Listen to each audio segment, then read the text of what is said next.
बच्चों क्वेश्चन ये है कि 1 मीटर बाई 1 मीटर का एक स्क्वायर ग्रिड दिखा रखा है और कुछ पॉइंट्स के पोटेंशियल्स दिए हुए हैं.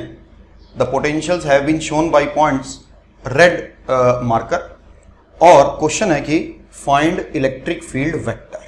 ओके, तो इस क्वेश्चन को करने के लिए आपको ये 3 बातें पता होनी चाहिए खास, which should be learn in very deep in case of electric field. First line is electric potential always decreases as we go in the direction of electric field. In this line I must say कि electric field uniform हो या ना हो इससे कोई मतलब नहीं है. Electric potential will always decrease as we go in the direction of electric field. Second line है कि equipotential surfaces are always perpendicular to electric field vector and the shape of these surfaces will be perpendicular planes for uniform electric field. Third चीज जो आपको पता होनी चाहिए इस question को करने के लिए वो है कि अगर इलेक्ट्रिक फील्ड कांस्टेंट हो in magnitude and direction then simply we can apply to find the electric field magnitude. The formula is delta V equal to E into r parallel. तो उन बातों का ध्यान रखते हुए मैंने फिर से आपके लिए डायग्राम बनाया है. इस डायग्राम में जो पोटेंशियल्स दिखा रखे हैं उनके हिसाब से you can see that the green lines have been shown as the equipotential surface. Green lines को मैंने इक्विपोटेंशियल सरफेस दिखाया. देखिएगा C and G have 1 volt, E, O and H are all at the same potential 0 0 0. A and F are at -1 and B and the corresponding points will be at -2.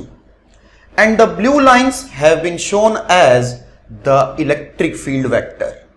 Please note that electric field is constant in magnitude and direction. ये बात हमें कैसे पता लगी?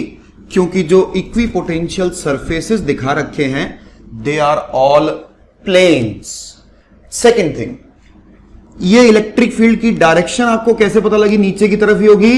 ये बात भी मैंने अभी बताई थी दैट इलेक्ट्रिक फील्ड की डायरेक्शन में हम जैसे जैसे जाएंगे वैसे वैसे पोटेंशियल कम होगा. So because the potential is decreasing, you see 2 से कम होके 0 हो गया, 0 से कम होके -2 हो गया. That's why I can say that electric field will be like this. And last चीज जो मैंने बताई थी उससे अब हमारा आंसर आ जाएगा. Look at any 2 points E and B. Look at E and B. So delta V equal to E into R parallel. What is the potential difference between E and B? It is simply 2 volt. Electric field का magnitude निकालना चाह रहे हैं.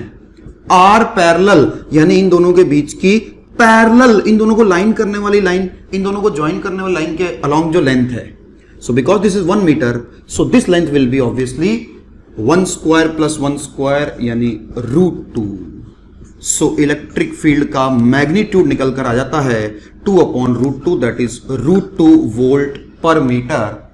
And if you want to find out vector E, then can you see that this electric field is in this direction, which is making an angle of 45 degree with positive x direction and 45 degree with the negative y direction. So it will be √2 cos 45 I cap and √2 cos कर लीजिए, sign कर लीजिए, sin 45 degree minus j cap. That's how you can get the answer and this is the solution. Thank you.